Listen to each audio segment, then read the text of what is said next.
for the higher power piece, yeah, that's a big one that I hear about for all the, what would you say to those guys? I'd say educate yourself.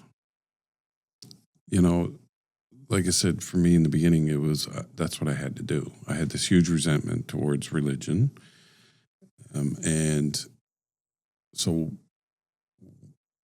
when I got in recovery and I started to move into the steps that we're talking about higher power and finding higher power, and I was like, well, I only know one.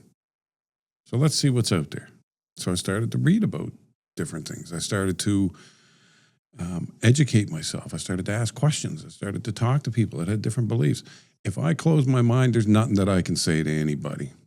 If a person looks at me and says, I don't believe in it, I could sit here and talk all day and all night, and it's not going to make a difference if they continue to say in their own mind, I don't believe it.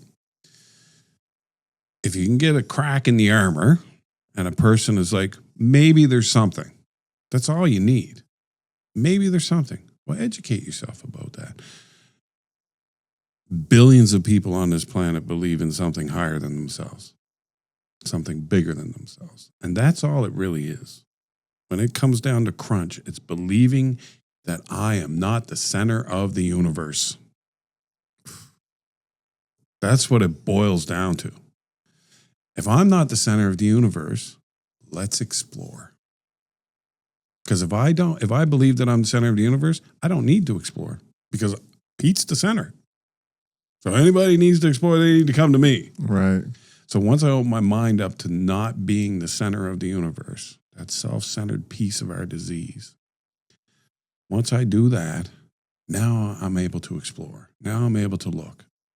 There's tons of things out there that, you know, that work for people in their lives.